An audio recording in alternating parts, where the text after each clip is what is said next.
This is a special edition of Sunday Heat. I'm Mr. Trey. It's Monday, April 14th.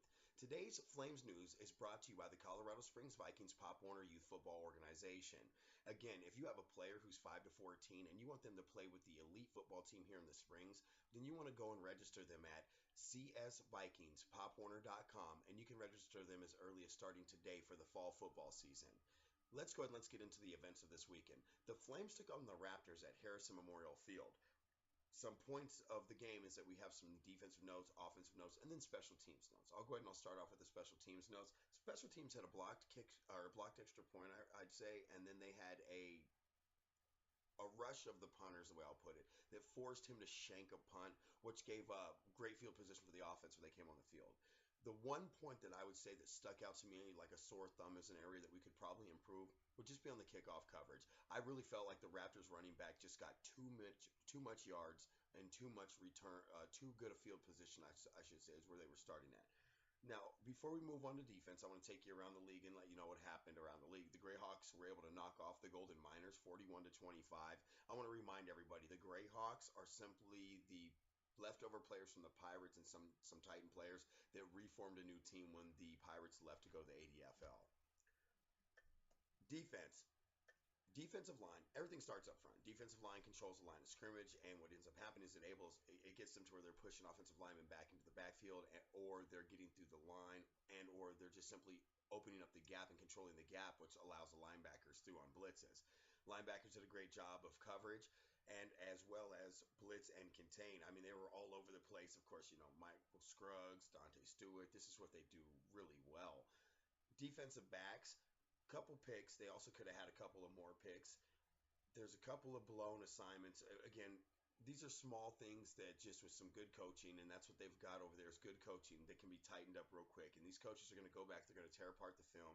They're going to look at it, and they're going to say, okay, here, you should have been here instead of here, and these are how we tighten things up. Right here, Hollis Burke. Believe Strength logo. I want you guys to go ahead and stop by the merchandise tent, pick up one of these t-shirts when you're at a game, or go ahead and go online, and you can get them online as well. You can make a donation at Ant Federal Credit Union in the Ollisburg name. Regardless, do something. Try to do your part to help out this kid. He's a wonderful person, great athlete, champion athlete. Just always tries to go hard at what he does, and he's going to go hard in his recovery to try to, fight back. So just do us a favor. Buy a t-shirt. You get a cool t-shirt, great logo on it, and then on top of that, the money goes to help out the Ollisburg, I should say, help out with his recovery process, and that's really just an invaluable thing. And the family wants to send out that they do really appreciate everything that everyone's done so far and everything that everybody is still doing.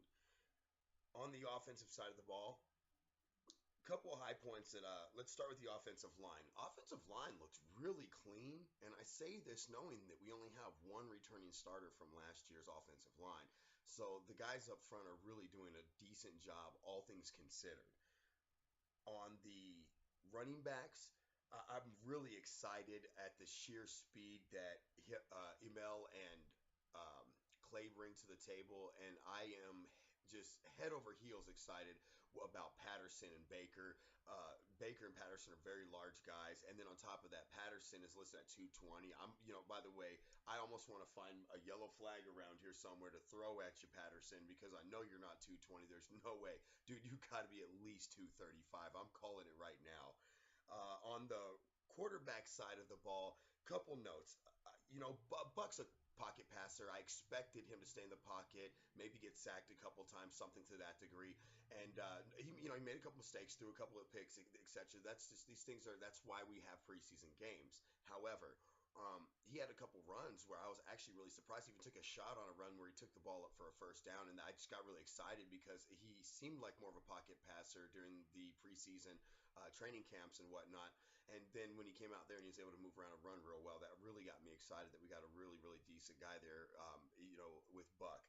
Everett is Everett. He was all over the field running around making guys look silly, stupid, dumb, and missing tackles all over the place, and that's always what he does great. He also threw for a touchdown, and he ran one in on a play that even had me fooled. I remember the play. Other than that, that's the notes from the game. Flames win 28-12 in this competition. So now what's coming up next is May 10th. We're going to have Military Appreciation Day. That's our home opener.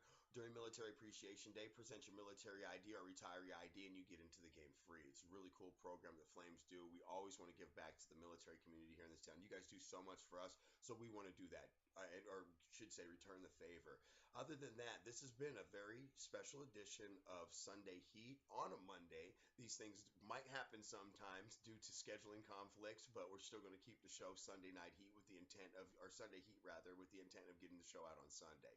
Other than that, wearing on my purple and gold, and I'm representing for those Colorado Springs Vikings youth football guys out there. Cutest things in the world, I'll tell you what. You ever get a chance to go over to Memorial Park on a Saturday or a Sunday morning, and you're going to see some of the richest football in America, and it's literally 5 to 15-year-old boys playing ball, and it's some of the best football you can get out there and watch somebody who might just be the next person on TV. You never know, but either way, it's just fun to watch them out there and play. They have a wonderful time.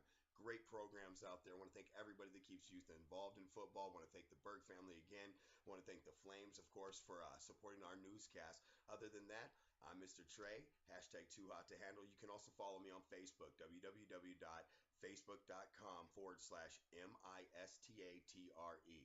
I'm Mr. Trey, voice of the Flames. Flames News out.